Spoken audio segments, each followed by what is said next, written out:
Hello, ladies and gentlemen, and welcome to the Wrasslin for Life Network. Welcome to the Dirt Sheet Debates. Yes, folks, this is our debut episode of some more original content for all those out there. I hope everyone's having a wonderful weekend. As you can see, we got a lot of topics to get into. Make sure you get in that chat. Make sure you hit that super chat if you want to stand out and be read on the channel. But give us your opinion. Plus, we want to know what you want us to debate. We got stuff to get into. We're going to dive all the way into those dirt sheets, folks. So let's go.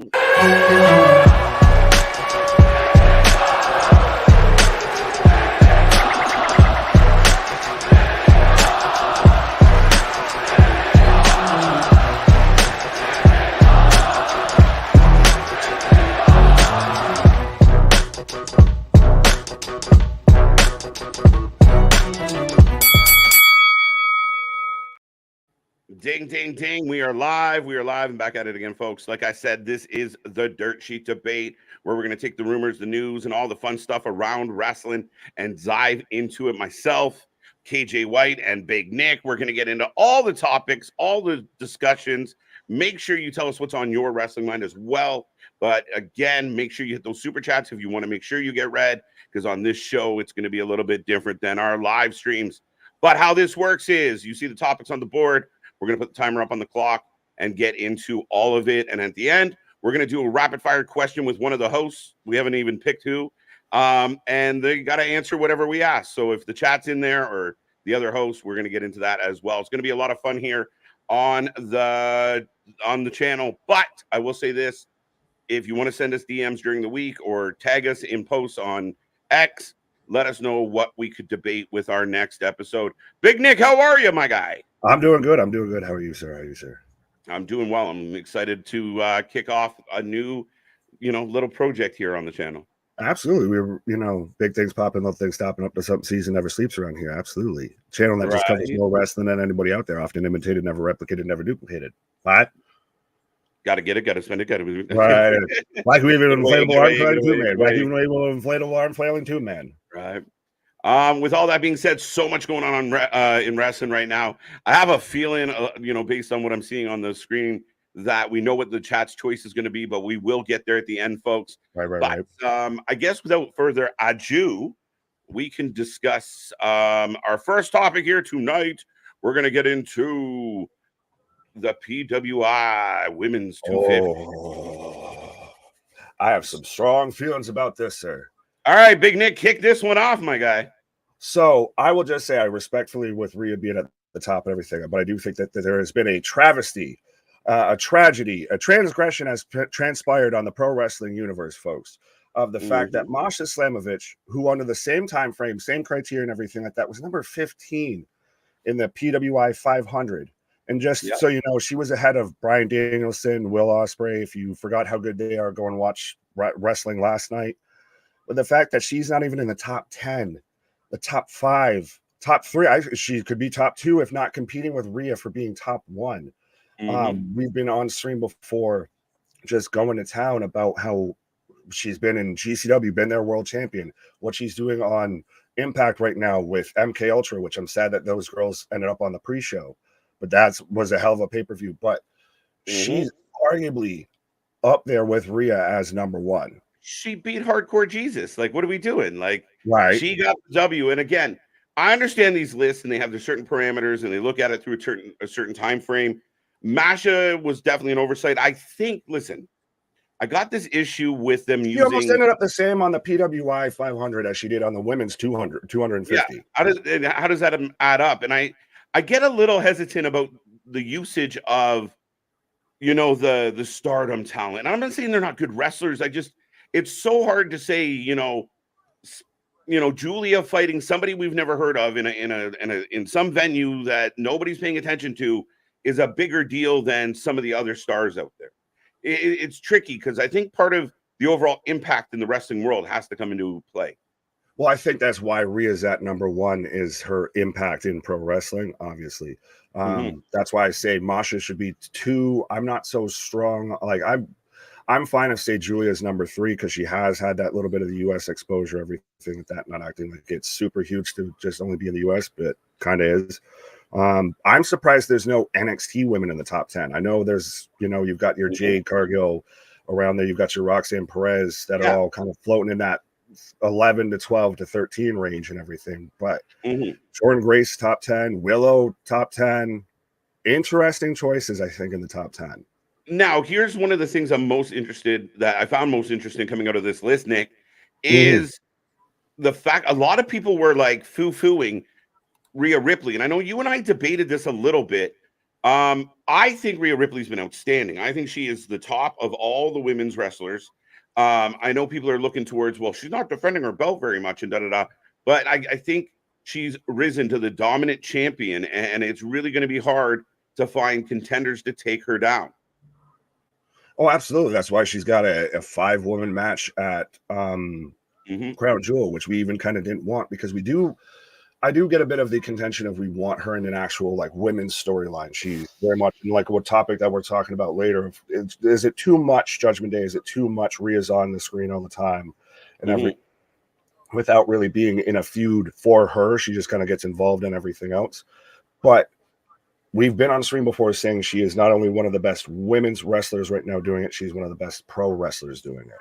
So I think she's pretty solid at number 1. Like I said, Masha to me could challenge it. Needs to be top 2, top 3, not 13 when she was 15 out of 500. Yeah. How did you come to that conclusion? I mean, again, it's just hard to understand. But, and again, Masha's a beast. She's won multiple championships. Her and Killer Kelly as MKU is probably the best female tag team in wrestling right now, period. I think they're outstanding as a tag does that go to show with there being so many Impact women in the top 10 that really the women's division in Impact is the best going right now? Is everyone's, up in arms for women's wrestling and it to be better and presented better on TV? Impact's really kind of killing it right now when it comes to that. It's funny because I've said it's a neck and neck race. I really, really like what they're doing in NXT as much as other people maybe don't tune in. I think NXT's done well highlighting the women, giving solid matches. But then you see what Trinity and Mickey did last night. That match was phenomenal. Like, again, like 2 women that should have been on this list, high on this list, and they tore it down. Hey, my girl Jordan Grace won the Battle Royal there, and she just eked out into the top 10 there. Another unique side of Impact, right? I mean, and we'll talk more about Impact as we come up. I get the strong feeling we will, sir. Absolutely. But with that being said, I think we're about to wind down on this one. But Nick, I honestly agree. Like the PWI is their own little take. But as I'll say this as the buzzer goes off, but it's just so weirdly inaccurate that it just makes me. It boggles my mind. Like I said, it's a travesty, a transgression has transpired. Right. Well, let's talk about something a little more entertaining and a little more fun. Tony Khan a little bit more wound up, a little bit more fired up there. A little more wiry, folks. Yeah, squirrely. But Tony Khan has seemingly lost his mind. And I will say this, and I'm so confused because I watched Collision last night, not when it aired, but I watched it after the fact. And man, this guy is all over the place. He's picking fights with random fans. He's losing his mind. Now other promoters are taking shots at him. And then I watched a show like Collision, and it had some really good things in there. Really great things. Danielson's match last night was outstanding. But then it's just all the Tonyisms that are fucking up the show, that are making it less than it could be. Well, he's gotten to the point to where he's almost Vince McMahoning himself. He like I said it before, he's the Sean Diddy of he's the Puff Daddy of pro wrestling. He's all up in this television, all up in the Twitter, all over here. He's got to make an announcement about how he's giving a gift to Sting. I'm going to announce a dream match for tomorrow night. Well, why don't you fucking build to it? Like we've got even on Wednesday, by the way, at least he's given us a few days build. We've got Okada just happens to be on Dynamite. Like, Tony, just because you put really cool shit together doesn't mean you're an actual good booker. We need stories. We need things to fucking get us hooked to watch. Well, Nick, that's what hits the nail on the head there is this whole fixation with being Booker of the Year. But Booker of the Year requires booking, not just setting shit up. Like, you got to get in there. You want to be Mr. Head of Creative. You want to brag about what you're accomplishing. I would argue that, coming off last night, watching what Bound for Glory did, and we're going to, again, folks, don't worry, we're going to get there. But watching the other companies right now do them really well. NWA just announced a better TV presence. Tony's got to pull up his socks. Well, speaking of NWA, and you referenced it a little bit earlier with Billy Corgan saying, we're not going to sit there and just take shots at WWE, unlike somebody else, nudge, nudge, wink, wink, just to get headlines. That's really what Tony's kind of become of. Everything seems really super clickbait. Like, he's a matchmaker. He is not a booker. He doesn't book anything. He's not planning long term. He just has happy little accents that he falls into. Like, even the Edge and Christian story. We're taking that from WWE and just continuing it and revitalizing it, trying to make it work again, trying to reheat that shit in AEW. And it's going to be probably good, but people are acting like it's the greatest story ever told. No, it's great because it was great in WWE and he's just doing it over again. Mm-hmm. We've got Okada showing up on a random fucking Wednesday. Mm-hmm. Well, it's the same thing. They made a big deal about Mystico being on a rampage. Like, who cares? Now, even last night, okay, so like just in the opening little bit, and I'm gonna try and make this quick because I know we're up against the clock, which is hilarious. You have the first match. You have a lights out. Malachi Black comes back. Oh my God, Malachi's here. The next segment, you do a blackout. Everything went black. Why? Is it Malachi? Even the announcer. Is it Malachi? Nope, it's the Masked Man. So why would you do a lights out back to back? And then in the third segment, you do another lights out. Then the House of Black comes up back out at the end. No blackout. What rhyme and reason? Like, where are you going with it? Like, is there no consistency? Is it ADHD? Like, what are we doing here? All of the above. Well, I mean, there was the whole rumor going around that maybe, the Jacksonville Jaguars couldn't pay their direct TV bill and everything for the stadium and everything. So maybe Tony isn't paying the he can't fully pay the light bill. If you just, that can't be somebody backstage flicking the lights on and off. All right, time to go home. Right.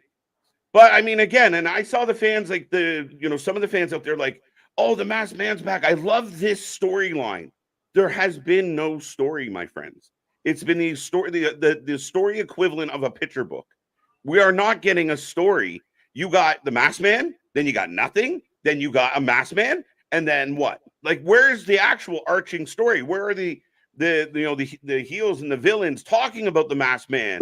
Where are the little hints or clues? Like, nothing. We've been begging for weeks for them to do something with it, and the most that we got was literally just him looking in the mirror. We got another mirror shot in pro wrestling because that's always worked out great. Much like WCW with the Warrior, to where Hogan could only see him. But by the way, that is entirely someone different than who was in the Devil outfit the first time, I think it was initially an audible Foley that they called because Cole had to have surgery, allegedly. I still don't think Cole got surgery. I don't believe it. I'll believe it when I see it. Again, the real question is, did he cut the crust off of Roddy's peanut butter and jelly sandwich? That's so important to know right now. That's great in AEW, by the way. Let's keep fucking running that up the flagpole. Listen, Tony Khan needs to take a page out of Impact's book, which might not be able to call it Impact much longer. But just do you. Like, last night, they showed up with their talent. He does do him, but him is not very good. Yeah, but he's so fixated on the WWE, and Impact knows who they are. They celebrate who they are. They pack smaller venues. Last night was a sellout, and they should be extremely proud of themselves, and Tony should be looking over his shoulder. Yeah, well, the last thing I will say is Tony's competing with WWE's Developmental Tuesday program. That's his big point of contention. We can't beat your youngsters. Are you kidding me? You wouldn't let us beat your farm team. Get out of here. Right. All right. Kind of in the punk. It's kind of back in the Tony Khan-ish vein. This was highly talked about last night, Nick. And I know our buddy Anthony and Luna. Like, I saw some Impact fans giddy because he was coming. He was going to be a Bound for Glory. There's going to be a surprise, and the surprise wasn't Punk. It was different. Well, no, he was there in Chicago, just a different arena. He was at the Blackhawks game celebrating. I know people are trying to rationalize, like, oh, it makes sense. Punk will love it. I do not believe that CM Punk is going to Impact. I don't. I actually don't think Will Ospreay is either, but I don't. I would say Ospreay is more likely than Punk. I agree. I think Ospreay would have a fucking ball. Imagine Josh Alexander versus Will Ospreay, which we'll be getting this Thursday. We just got with Speedball and Ospreay last night, which is arguably match of the year, and you even said it wasn't even Ospreay's best match this year. No, Ospreay's on a fucking tear. Now, what do you think, though, so much with all of these super teases from WWE of making these not so subtle, trying to be subtle references towards Punk, of best in the world, of look in my eyes, all of that? I even saw somebody sat there and because Punk did the one, that they were saying that it was, oh, see, is he hinting at it or is he just acknowledged Roman Reigns? Yeah, because right, he's acknowledging his tribal chief. Yeah, again, what I find very interesting about this, and I'm really hoping, there's one big reason why I'm hoping more than any other reason, and it's petty, but I hope he shows up in the WWE just so I can sit on stream and shit all over guys like Meltzer, who say, oh no, it's a done deal and Vince didn't want it. All at the same time where Ari Emanuel was like, we don't want Vince making decisions. They're like, it was all up to Vince. You're like, are you listening to what is actually being said on the planet? Right. Do you hear the words that are coming out of your mouth? Right. I think Punk going to Impact would be huge for Impact, especially under the circumstances. I've seen people move the goalposts with that now because we're going to get the three letters we're going to talk about later, I'm sure, with Hard to Kill that. No, so we'll see you. They weren't going to do it in Chicago. They'll do it bigger at Las Vegas when they do all the changes. No. Now, I do believe that I still have the idea that there's potentially a non-compete, so we don't know. I still feel like I do not believe at all that the WWE would outright turn down the idea of bringing Punk back. I don't. Why would Roman Reigns have an issue with Punk? Did they cross paths deeply? Well, I know Seth Rollins thinks he's a dick, but I thought part of that was a shoot, which why Seth Rollins is the one teasing Punk. I've heard Roman just had a slight issue. Well, this is again all dirt sheets, which I guess fits with the show, but very much in the same vein of, I guess, how you have it with some people of more of just, well, Reigns is supposed to be the locker room leader, and at times Punk kind of halfway looks like a quote unquote malcontent.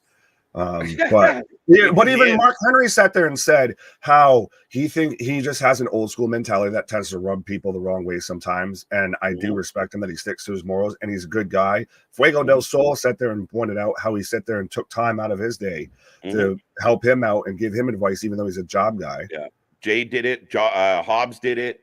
The FTR love him. There is equally, a lot of wrestlers have come out about how much they love Punk.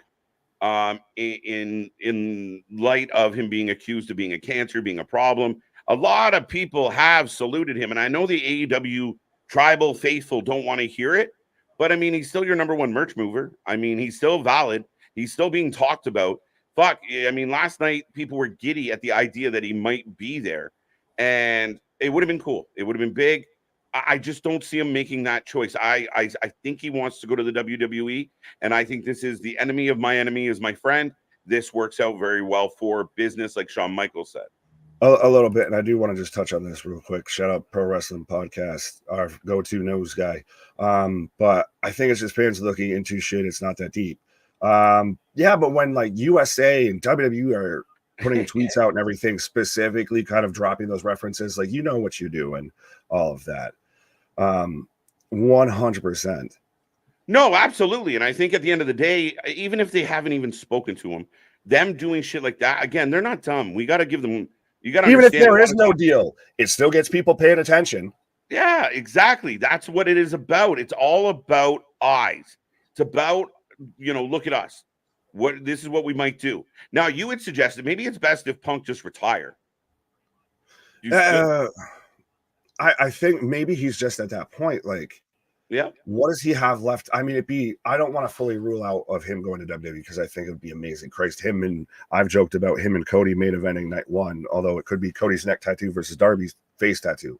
But maybe Phil's just at the point of I'm sick of dealing with this bullshit. Yeah, he could be. I think he might be more motivated just to play, F you as much. Just riding on that Can I swear? Fuck you, energy. We're trying to minimize that, but yeah, I asked for forgiveness and then still did it anyway. All right, folks. And I see the chat blowing up. Keep talking amongst yourselves, folks. Well, there is Again, one that I did want to click on real quick there before we get to the next topic. Fred saying, salute to the tag stream champs. Y'all stay dropping quality content nonstop. Appreciate it, my guy. We try, my guy. Absolutely. That's why you need to be a friend. Tell a friend, like, share, and subscribe. Why? All right, up next. This has become a thing. And I'll let you kick this one off because I'm not sure how you feel about it. I don't think it's too much, JD. I think the only way it's maybe too much is because they go across every brand of the show. You see them on literally from Monday, Tuesday, Friday, all over the place. But people were saying the same thing with the Bloodline. It's anytime you get a big faction, much like even going back to when we had DX, when we had Evolution, when we had NWO, any big faction, eventually I feel like kind of, are we getting too much of it, especially now in 2023? Like I said, it doesn't help them that they're on every show, but that's what's getting them over as such a big faction, as they're what you tune into for Monday Night Raw to an extent. Yeah, I mean, I don't want to necessarily, be totally agreeable, but at the end of the day, man, you have to have big villains. You have to have people that are you're up against. You have to have the baby faces challenge something. There has to be more to it. There has to be. Well, and that's how you get Rhea as the number one on the PWI, like we talked about. That's how Dom's out there getting the biggest boos. We're arguing at times whether Dominic Mysterio or MJF is the better heel in pro wrestling. Right. You have Damian, who's getting himself over now as Senor Money in the Briefcase, or Money in the Bank. Money in the Briefcase. Money in the Briefcase. Is there money in the briefcase? We don't know. Dom is a better heel than MJF in 2020. Right now in 2023. Well, one's a heel and one's technically kind of a baby face. Kind of, right? I mean, that's the downfall of. But I mean, who's getting more heat? Who's getting more heat than Dom? Maybe Christian. Even if it's piped in, that even you have Hunter out there playing into it and everything. I thought they piped this in. Oh, right, exactly. Here, try mine. Yours doesn't seem to be working. That's the thing, is it's in that same vein to me of the Bloodline. The Bloodline to me is not really so much a faction anymore, and it's very much spread out. You've got Jimmy versus Jay, you've got Roman versus LA, which some people feel stupidly about and think that it's just a terrible match, which I'm just more scared for where LA Knight goes afterwards. But we saw it with the Bloodline. People said it was too much. It was this, that, and the third, and they still love it. They still tune into it. That's what's going on right now with JD. Yeah, no, absolutely. But I mean, and Rhea's definitely the leader. I still think that Damian Priest is going to get pushed out of all this. JD McDonough has been quiet a little bit. He's been in and out, but it feels like they're building up some major alliance. We saw Rhea, I mean, going back to the PW, sitting down with Paul Heyman and negotiating deals. You know what I mean? Like, she's the leader of that faction. Yeah. 100%.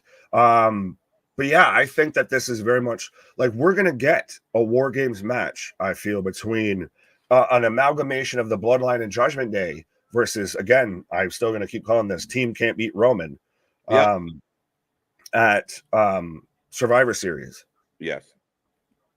Yeah, I mean, it feels that way, but again, is it too much? Are like, if every main event on Raw ends up being, some tag team, some type of bullshit involving JD, and you feel like you've seen it, what do you, I mean, it is wrong in that regard. Well, it is the issue of when you saw the Bloodline, they pretty much stayed strictly to SmackDown. Maybe you'd see them once in a blue moon on a Raw. Judgment Day is on Raw. They are on NXT because of Dom. They are on SmackDown half the time now, especially because they've won the tag titles. Is that not too much?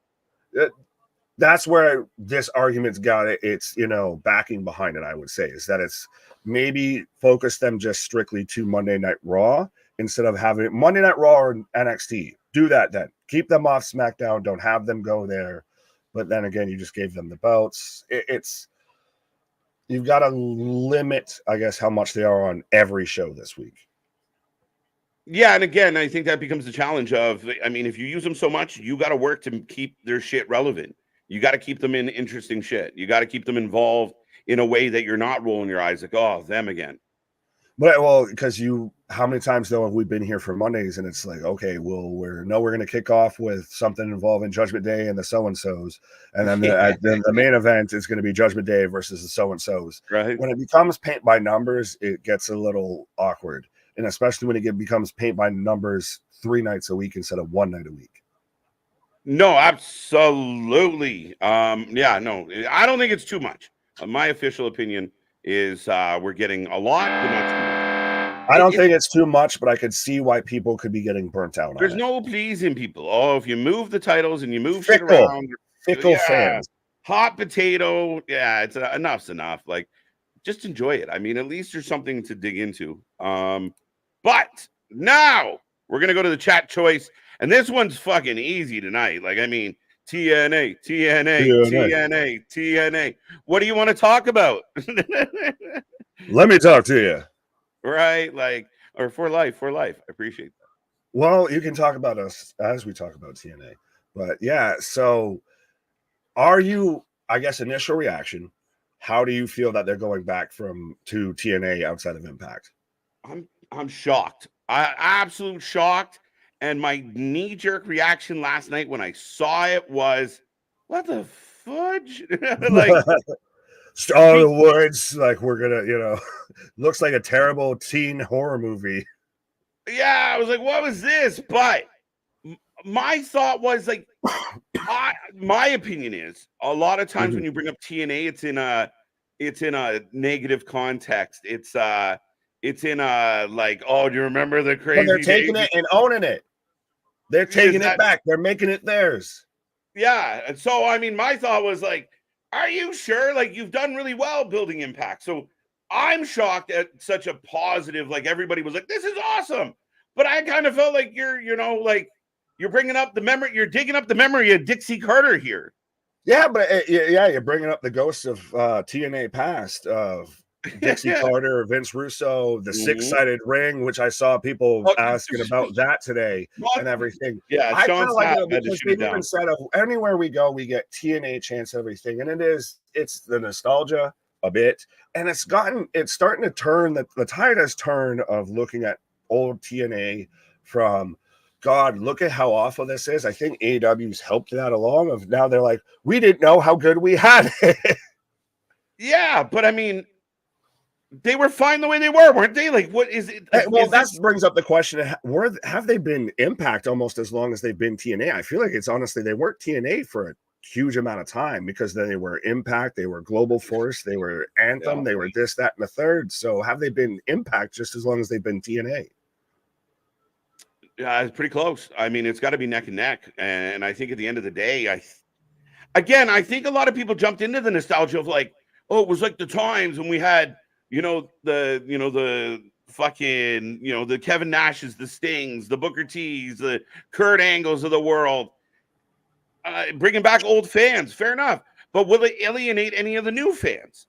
I don't think so, because that's the thing is I think some of the new fans are kind of halfway got there because of the history. Like it's so weird because we talked about it with AEW of stay in your lane and all of this.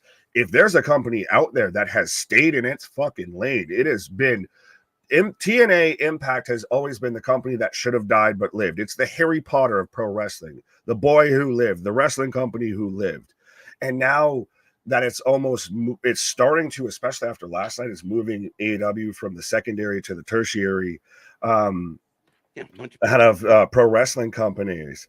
Like it might be the number 2 pro wrestling company going today in the US. I think they've made awkward decisions at times, but I think that this is a good fan service. I feel. I agree. I think Anthony's kind of touching on what you just said. I think fans need to understand is that this is going to be Scott D'Amore's TNA. I think this is for marketing purposes. Fair enough. But Yeah, I mean, my initial thought was like, oh, okay. I mean, So you'd rather be Impact instead of TNA. again, definitely Well, passes. you heard that crowd for Bound for Glory. That's how they Everybody ended up the there, show. TNA. That's what that feels better. That feels alive when you're watching pro wrestling. Yep. Than what we even saw with Collision and Battle of the Belts. What at times we've seen in certain segments. I'll say with them. Well, like we talked about it briefly before we came on. I mean, the rebranding, which feels like there's a bigger focus on getting your image out there, building what you guys have. They sold out last night. The venue was loud. I kept saying the energy there for Bound for Glory was amazing. And I'm going to tell you, I know some people said, Bound for Glory was the pay-per-view of the year. It was a really good one, and it's in the running. It might be a nominee during the For Lifey Awards. But I mean, to me, it was better than All Out for sure. It was better than Fastlane. It was better than a lot of pay-per-views we had seen recently. And here's Tony struggling to sell 2,000 tickets, and here's Impact on an uprise, TNA on an uprise. Tony might need to be looking over his shoulder. Well, would you say that there's been an AEW pay-per-view this year that you can remember quickly off the top of your head that's been better than Bound for Glory? Like that, we expected that to be good, but that was really fucking good. Like they're really starting to dial in on what works for them. Well, what becomes very funny with this kind of bringing TNA into the argument is, okay, so if you compare like WWE to an Impact, or sorry, to an AEW night, they're like, well, our wrestling was better. Then if you go, well, what about Impact? They go, well, we did Wembley. They're just small time. And they're like, but what if their in-ring's better than your in-ring? And I think TNA Impact is everything we thought AEW was going to be on a grander scale. Interesting way to look at it is if Impact had a Tony Khan, would it be AEW?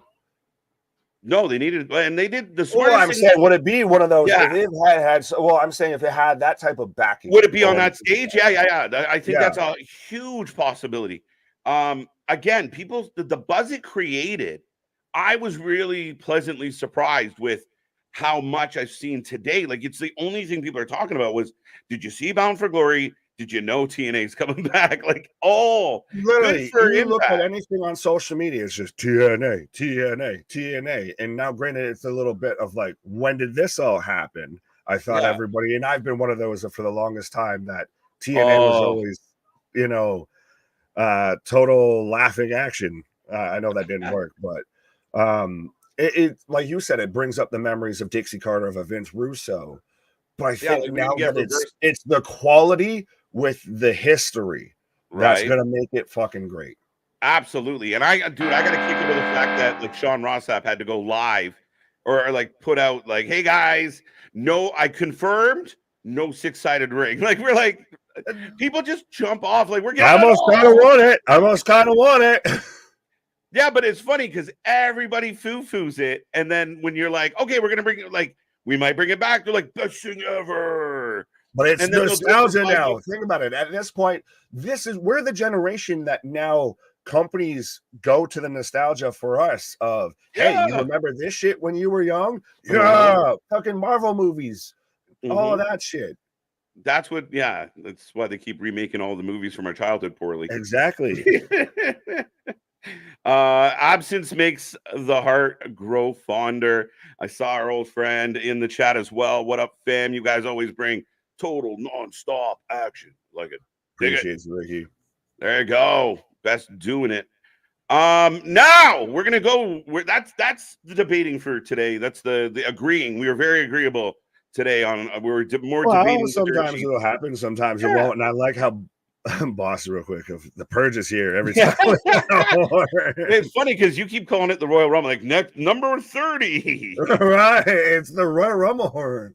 For those who are watching right now, what we're gonna do, Nick, are you gonna be the first victim, or do you want me to be the first victim? I'll go first. All right. Do you want to click? So we haven't figured this out beforehand. We're calling this live. This is the audible here. So Do you want to click the comments and I'll rapid fire, or yeah, I'll come out with, like, I'll be throwing my own at you as the comments fill in. If you're here right now, I want you to get into the chat, and anything that you want to ask Nick for 60 seconds, he's on rapid fire cues.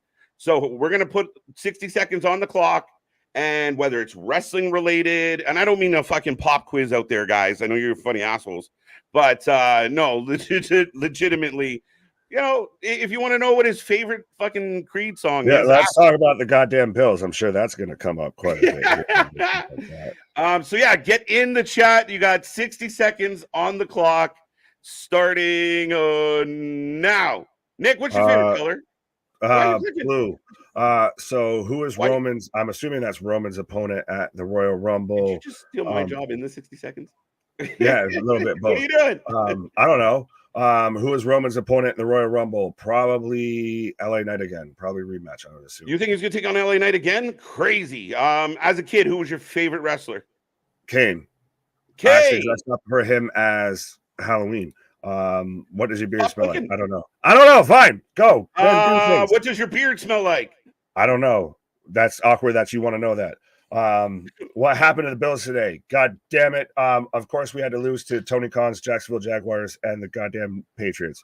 You happy Jeff Jarrett beat Kingston? Fuck no. Can you believe that shit? Don't make me have a heart attack on screen. Should next year's Hall inductees be beautiful people in Samoa Joe? Samoa Joe, yes. Beautiful people. Hell, if we're talking TNA, yes. I thought you were talking WWE. Yes. Well, fuck. No. Can you count him as a heel? He's one of my favorite pro wrestlers. I wouldn't count him as a heel anymore. Right. I mean, technically, time's up. Do you want to answer this one? Gentlemen never tells. That is what I'm mad at.